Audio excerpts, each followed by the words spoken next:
13절 말씀해 보니까 이제 첫 번째 선교 여행 중에서 구브로 섬이라고 하는 그 폐쇄된 공간을 찾아가서 거기에서 총독 서기오 바울을 이제 전도하였던 이야기가 나왔었습니다.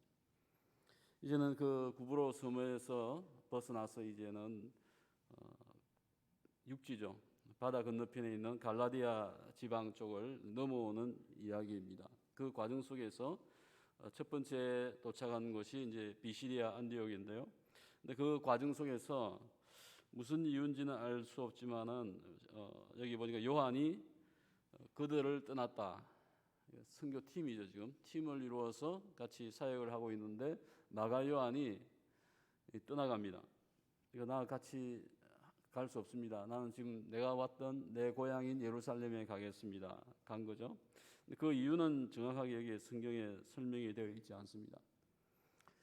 아마도 이제 바울에 대한 어떤 그 불만, 리더십에 대한 불만이 있지 않았을까. 오늘 13절 시작할 때 보면 바울과 동행한 자들 했습니다. 누가 제일 앞에 먼저 나왔죠? 바울이죠, 그죠? 어제도 이야기했지만은 원래는 바나바가 이제 리더였습니다.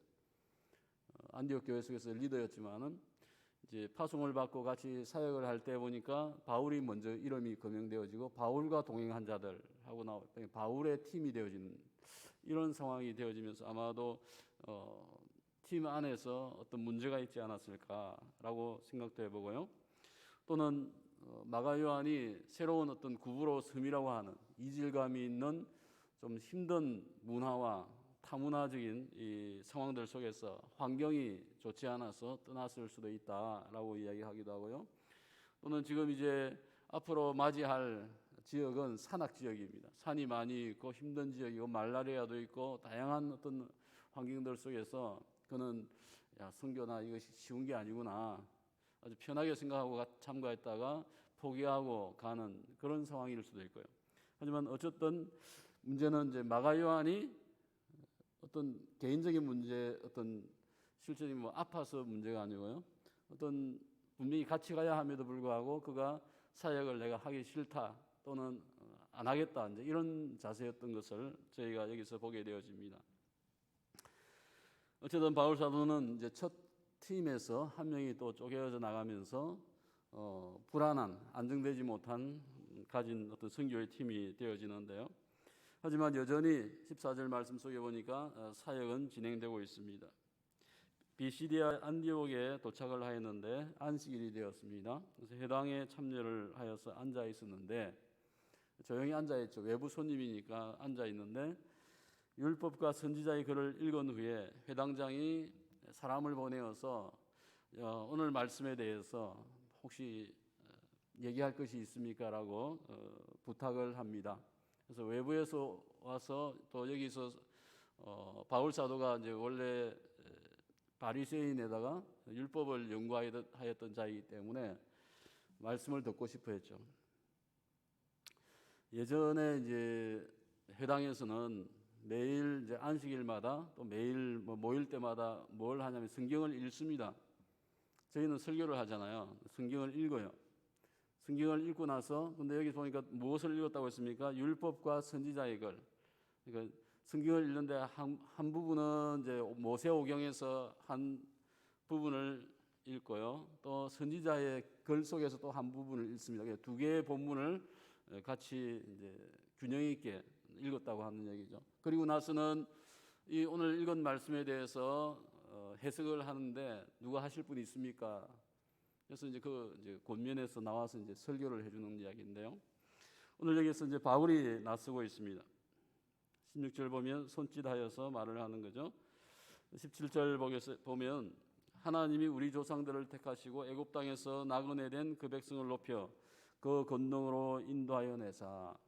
지금 어디를 이야기하고 있죠? 출애굽 이야기를 하죠. 그러면서 18절, 19절 보면 광야의 40년 이야기가 나옵니다. 하나님께서 참으셨다. 광야의 백성에 대해서 19절 속에 보면 가나안 땅을 정복하기 위해서 큰 7족속을 멸하게 하셨다. 그러니까 이스라엘 백성을 선택하시고 그들을 구원해내기 위해서 하나님께서 더 많은 민족을 멸하시면서까지 그들을 구원하셨다 하는 얘기를 하죠. 450년간이었다라고 이야기하고 있습니다. 오늘 바울은 설교를 하면서 성경을 풀면서 구약에 있는 중요한 사건에 대해서 출애굽의 사건, 광야의 이야기, 그리고 정복의 이야기, 또 사사의 시대의 이야기를 하고 있습니다. 이와 같은 구약의 이야기를 하면서 그의 목적지는 어디입니까? 이야기를 풀며 가다가 그의 목적지는 결국 예수님이에요. 예수님을 설명하고 싶은데 그 예수님에 대해서 구약에서부터 구약에서 얘기한 그분이 예수님이다라고 강조하고 있는 것입니다. 그 가운데 20절과 22절 속에 보면 또 이제 사무엘 때까지 사사를 주셨으니 사사에 대한 이야기를 합니다. 그 위에는 왕을 세우는 이야기죠. 그래서 베냐민 지파의 기스의 아들 사울을 세운 이야기. 그리고 나서 22절 속에서는 이제 다윗에 대한 이야기를 합니다. 그를 패하시고 사울을 패하시고 다윗을 왕으로 세우시고 정은하여서 내가 이새의 아들 다윗을 만나니 내 마음에 맞는 사람이다, 마음에 합한 자이다라고 이야기한 것이죠. 그래서 내가 그를 통해서 내 뜻을 이루겠다라고 말씀하고 있습니다. 오늘 저희는 구약에 많은 왕이 있지만은 특히 하나님께서 집중하시고 주의한 한 왕이 다윗이었죠. 하나님은 다윗을 통하여서 어떤 하나님 자신의 구원의 사역을 계획하셨던 것을 저희가 알고 있습니다. 오늘 바울 사도 역시 이 구약을 이야기하면서 다윗에 대한 이야기를 하고 있습니다. 왜 다윗에 대한 이야기를 합니까? 다윗을 통하여서 하나님의 구원의 일들을 이루시겠다고 하시기 때문에 또 역사 속에서 그와 같이 하셨습니다. 다윗은 어떤 자이죠? 내 마음에 합한 자였다. 하나님의 마음에 합한, 물론 그도 많은 연약함이 있었고 범죄한 것이 있었지만은 하나님께서는 그를 기뻐하셨다. 그리고 그를 통하여서 내 뜻을 다 이루겠다라고 말씀을 하셨습니다. 바울이 같이 이제 이야기를 한 것은 다윗이 주는 그 유대인에게 주는 상징성이 엄청난 것이죠. 다윗은 누구입니까? 왕이죠. 절대적인 신뢰를 받고 또 그 통치를 하고 이스라엘 민족을 통일시킨 통일왕국의 수장이기도 하고 또 믿음의 본이 되어지는 주님과의 깊은 관계를 가진 자였습니다. 오늘 하나님의 계획은 그 다윗을 통하여서 하나님의 구원의 계획을 가지셨다고 하는 것이죠. 다윗은 그 영적인 부분에서도 하나님을 친밀하게 가까이 했던 자입니다. 오늘 성경 이야기에서 그리고 23절과 24절과 25절 속에서는 이 사람의 후손에서 다윗의 후손에서 이스라엘을 위하여 구주를 세우셨다. 곧 예수이다라고 바울은 증거하고 있습니다. 다윗까지는 사실상 과거에 바울 사도가 알고 있던 내용이잖아요. 율법과 선지자에 대해서는 굉장히 탁월하였던 바울이었지만은 오늘 설교 속에서는 자기의 그 알고 있던 지식과 그 내용이 누구라고요? 예수님이시다라고, 이미 오셨다, 메시아가 오셨다라고 예수님을 증거하고 있는 것을 보게 되어집니다. 그리고 요한에 대한 이야기를 합니다. 여기서는 회개의 세례를 주는 세례 요한에 대한 이야기인데요. 요한이 뭐라고 하였습니까? 그 달려갈 길을 마칠 때에 너희가 나를 누구로 생각하느냐? 나는 그리스도가 아니다. 내 뒤에 오시는 이가 계시는데 그분이시다. 나는 그의 신발끈을 풀기도 감당하지 못하겠다라고 이야기하고 있는 것이죠. 그래서 마지막의 선지자인, 마지막의 구약의 선지자였다고 할 수 있는 이 세례 요한이 준비한 자, 증거한 자가 예수 그리스도이다라고 이야기하고 있습니다. 바울 사도는 예수님을 직접 쫓아다니면서 배운 제자가 아니었습니다.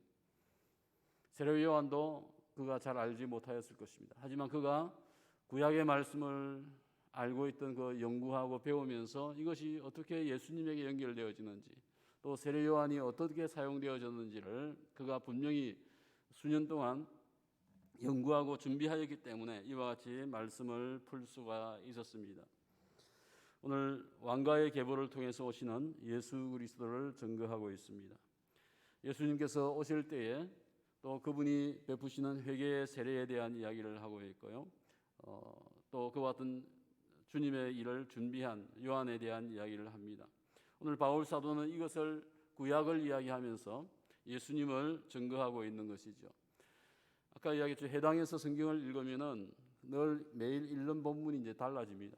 그럼에도 그가 구약의 어떤 성경 본문을 읽어주고 나서 여기에 대해서 하실 얘기가 있습니까 했을 때에 바울은 주저함이 없이 하나님 말씀을 풀어서 그 말씀을 구약의 그 말씀을 예수 그리스도에게 연결시키며 예수님을 증거하는 복음을 증거하는 것을 보게 되어집니다. 오늘 우리의 삶 속에서도 이 바울과 같이 하나님의 말씀에 탁월해야 되고 하나님의 말씀에 대해서 분명한 확신과 이러한 하나님의 원리가 있구나, 하나님이 이렇게 인도하셨구나라고 깨닫고 평소에 되어져 있다고 하면 어떤 상황들 속에서 주님을 증거할 수 있을 것입니다. 어제 본문 속에서는 엘류마 바예수라고 하는 그 마술사를 굴복시켰습니다. 영적인 싸움에서 승리하였습니다. 오늘 어제는 그 영적인 싸움에서 영적인 충돌 속에서 승리하였던 바울이라고 하면 오늘은 그가 하나님의 말씀을 통하여서 말씀의 능력과 말씀의 깊이 있는 내용들을 진리를 통하여서 유대인에게 복음을 증거하며 구원의 일을 이루고 있는 것을 보게 되어집니다. 영적일 뿐만 아니고 말씀에 충만한 바울의 모습을 여기서 오늘 보게 되어집니다. 오늘 우리가 아는 예수님, 하나님 말씀을 통하여서 철저하게 분명하게 알기 위해서 저희가 날마다 말씀을 읽어야 되겠습니다. 새벽에 나오면 말씀을 이제 저희가 준비해서 먹여주잖아요. 근데 날마다 먹여줌을 당하는, 그죠? 외식을 밖에 나가서 식사를 하고 누군가 나에게 밥을 주면은 감사하게 주는 대로 그냥 먹겠죠. 하지만 우리의 삶은 그것만이 아니고 내가 직접 음식을 할 수 있어야 되죠. 내가 직접 밥을 찾아서 먹을 수 있고 그것을 소화할 수 있어야 한다고 하는 것입니다. 오늘 하나님의 말씀을 주어서 내가 받고 배우는 것이 아니고 내가 또한 내가 알고 배우고 그 말씀을 더 깊이 있게 내가 묵상하고 그 말씀이 내 생애에 무슨 영향이 있을까, 또 하나님의 복음의 진리가 무엇일까 하는 것을 저희들 스스로가 찾아서 읽고 묵상하고 내 삶 속에서 주님을 만날 수 있어야 되겠습니다. 오늘 이 세상을 살면서 저희가 주님을 잘 알지 못한다고 하면 어떻게 주님의 증인이 될 수가 있겠습니까? 오늘 하루도 하나님 말씀을 더욱 가까이 하며 또 묵상하면서 예수님을 말씀 속에서 발견할 수 있는 한 날 되기를 축복합니다. 기도하겠습니다.